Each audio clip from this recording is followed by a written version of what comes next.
রিমি রোজ সকালবেলা উঠে চাকরি খোঁজে অনলাইনে। বিভিন্ন যে প্ল্যাটফর্মগুলো আছে না, সেই প্ল্যাটফর্মগুলোতে জব খোঁজে।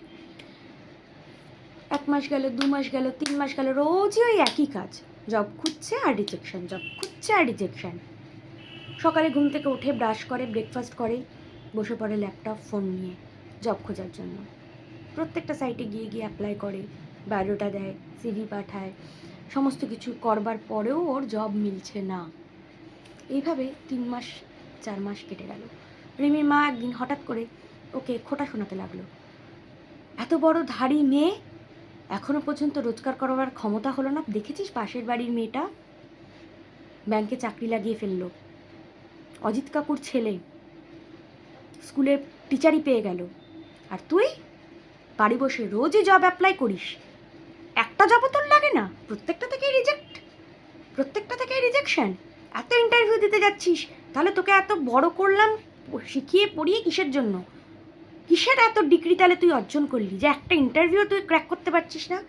তাহলে বল, তোকে বসিয়ে বসে আমরা আর খাওয়াতে পারবো না, বিয়ে দিয়ে দিই। আর রিমি এখন বিয়ে করতে চায় না। ওর খুব মেন্টাল ডিপ্রেশন হতো। একদিন হঠাৎ করে এরকম জব সার্চ করতে করতে ওর কী মনে হলো, ও ইউটিউবে রিলস দেখছিল।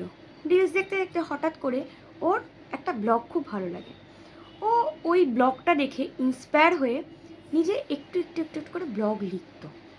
ঠিক আছে, এভাবে ছোট ছোট করে জাস্ট ব্লগ লিখত, গল্প লিখত, লিখে লিখে আপলোড করতো ওয়েবসাইটে। 6 মাস হয়ে গেছে, রিমি আর জব খোঁজে না। ও রোজ গল্প লেখে, ওয়েবসাইটে আপলোড করে। 6 মাস বাদে একটা কমেন্ট এলো, দিদি তোমার গল্পটা পড়ে আমি আর নিজেকে ধরে রাখতে পারলাম না, আমার 2 চোখ বেয়ে জল গড়াতে লাগলো। 6 মাস বাদে রিমি খুব খুশি হলো, এতদিন ধরে গল্প লিখছে, এই প্রথম কোনো কমেন্ট এলো।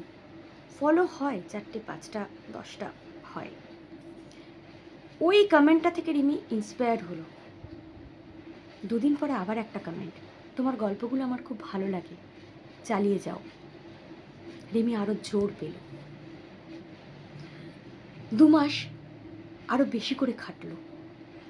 তারপর একদিন হঠাৎ করে একটা কোম্পানি থেকে মেল এলো ওর কাছে, আমাদের কন্টেন্ট ক্রিয়েটার চাই। তার আগে ওর ওই ব্লগের ওখানে একটা কমেন্ট এসেছিল, দিদি তোমার গল্পগুলো আমার খুব ভালো লাগে, আমাদের কোম্পানিতে কন্টেন্ট ক্রিয়েটার লাগবে, আমার মনে হয় তুমি তার জন্য যোগ্য, আমি চেষ্টা করছি তোমার জন্য কিছু করবার। তাহলে কি বুঝলেন এই গল্পটা থেকে? রিমির কিন্তু তারপর ওই জবটা লেগে গেছিল। ধৈর্য, জীবনে ধৈর্যটা খুবই ইম্পর্টেন্ট, ভীষণ ইম্পর্টেন্ট। 2 দিনে 3 দিনে 2 মাসে 3 মাসে 6 মাসে কিছু হয় না। ওই কোম্পানিতে যখন রিমি ইন্টারভিউ দিতে গেছিল, কোম্পানির যে আর কি ইন্টারভিউ নেয় তাকে জিজ্ঞেস করেছিল 8-9 মাসের গ্যাপ কেন? তখন রিমি বলেছিল, আমি নিজস্ব কোম্পানিতে নিজে ব্লগ লিখতাম। রিমির ওই ব্লগে একটা নাম ছিল, তো ওটা রিমির নিজস্ব ব্র্যান্ড। তাই রিমি বলেছিল, আমি গ্যাপ দিইনি স্যার, আমার নিজস্ব কোম্পানি নিজস্ব ব্র্যান্ডে আমি গল্প লিখতাম। কি বুঝলেন? চেষ্টা করলে হয়, হতে বাধ্য। হয়তো এখন ভাগ্য সাথ দিচ্ছে না, একটা না একটা সময় ঠিকই দেবে, তাই না? আমিও চেষ্টা করছি ইউটিউবে কিছু করবার, সফল হবার।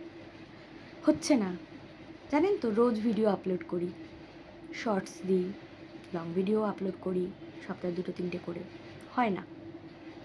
হাল কিন্তু আমি ছাড়িনি, আর হাল আমি ছাড়বও না। দেখাই যাক না কি হয়। কি বলুন তো, ওই 100টা সাবস্ক্রাইবার, 1টা 2টো 4টে 5টা 10টা ভিউ, 100-150 ভিউ, ওটাতে ইন্সপায়ার কিছুটা হয়েছিলাম। তারপর কিছুদিন গ্যাপ নিয়েছিলাম, তারপর হঠাৎ করে একদিন দেখি 500-র ওপরে সাবস্ক্রাইবার হলো।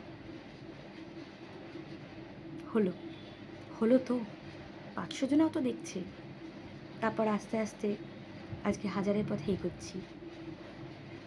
নিশ্চয় একদিন না একদিন 1000টা মানুষ যখন দেখছে আরও মানুষ দেখবে, কিন্তু আমি যদি ওই ভাবি যে দেখবে না, একদিনে তো হবে না, 3 মাস 4 মাস 6 মাস 1 বছর 2 বছর টাইম লাগবে, বাট হবে। প্রথম যেদিন কমেন্ট এসেছিলো না, আমারও সেম খুব আনন্দ হয়েছিল। আমি তাড়াতাড়ি ওই নোটিফিকেশান বারটা টেনে যখন দেখলাম না নোটিফিকেশানটা এসছে, তাড়াতাড়ি রিপ্লাই দিলাম। এখনও মাঝে মাঝে কমেন্ট আসে, তাই আপনারা কমেন্ট করবেন। আপনাদের কমেন্ট পেলে আমার ভালো লাগে, আমি ইন্সপায়ার হই ভিডিও বানানোর জন্য। দয়া করে কমেন্ট করবেন, লাইক করবেন, ভালো লাগে, আর আশীর্বাদ করবেন যাতে আমিও ধীরে ধীরে এগোতে পারি, আপনাদেরকে নতুন নতুন গল্প শোনাতে পারি, ব্লগ দেখাতে পারি, মোটিভেশন করতে পারি, মোটিভেশন ভিডিও দিতে পারি। ভালো থাকবেন সকলে। নেক্সট ভিডিও খুব তাড়াতাড়ি আসছে আমার চ্যানেলে। ব্লগ, মোটিভেশন সব কিছু হয়, লাইফস্টাইল ব্লগ, মোটিভেশন, এছাড়াও আধ্যাত্মিক কিছু আলোচনাও হয়। হ্যাঁ, আধ্যাত্মিক কিছু বিষয় নিয়ে আমি কথা বলি। যদি ভালো লাগে চ্যানেলটাকে সাবস্ক্রাইব করবেন, পাশে থাকবেন।